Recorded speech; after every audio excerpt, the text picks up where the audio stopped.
All right, Rick, normally in this slot we preview the weekend's upcoming games, but how about with district play set to start for most teams this weekend? When we preview some districts, we'll go through some districts, we'll say who we think we're going to win.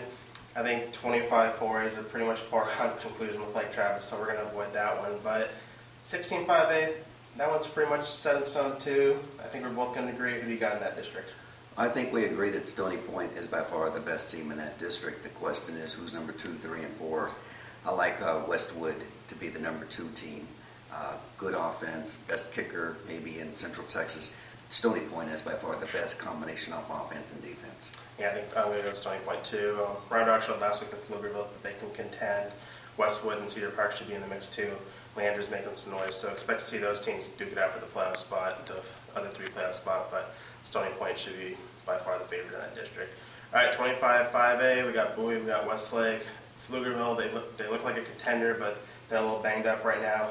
Who do you think is going to get there? I think the best 2 teams just happen to be playing this Friday night. Bowie is at Westlake.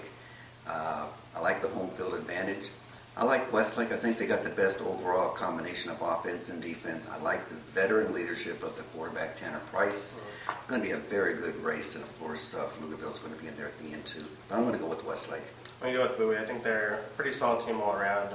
They did rotate through some quarterback during non-district play, and if they can get settled there, I think with DeAndre Perry and Braylon Sorrells, what they got going on offense, I think they can just outscore everyone en route to a district championship.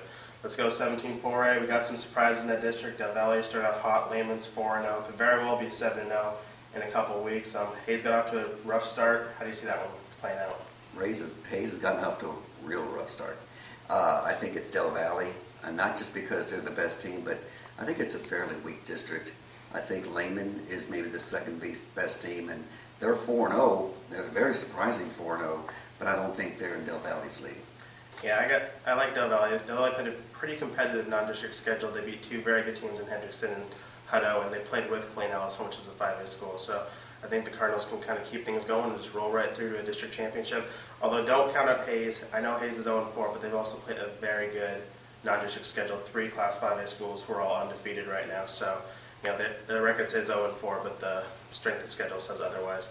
When we go to the ASD district, 26-4A, got LBJ, McCallum, maybe Travis popping up in that district. Who do you like in that one? I like LBJ. They just seem like they have the athletes every year. They had a big win this past week. Going into the season, I thought they had the best team. Slow start, maybe a strong finish. I like LBJ. Last year was a 3-way tie for the district with Crockett, McCallum, and LBJ. I think it's going to be one outright this year. I think it's going to come down to the McCallum-LBJ game in a couple of weeks, and I'm going to go with McCallum in this one. And finally, let's go to 3A. We got 8-3A. Wimberley and Liberty Hill, they're both in our preseason top 10. Both have slumped out of the gates. Wimberley's 1-3 right now. Liberty Hill's 1-2. Who do you like, or do you have a dark horse in that league? No, I think I'm going to go with the old horse, and that would be Liberty Hill. Obviously, tough start, but they've played tough competition. Jerry Vance, an excellent coach. I'm going to go with Liberty Hill in the long run. We go with Burnett. Burnett's 2-1 right now. They could easily be 3-0 if they hadn't wasted that game against Brownwood. I just like what they're doing. Dylan Chapin has been incredible so far this season. I think he's going to guide them to a district championship and maybe send them on their first playoff run since McGee and Shipley were out there running around in Burnett. So I'm going to say go with them. Those are our district picks. That's our district preview. We'll be running district previews in the paper on Tuesday and Friday, so be sure to check those out. And then as always, go to our high school page on statesman.com and play in our weekly pick'em game. And we'll see you here next week.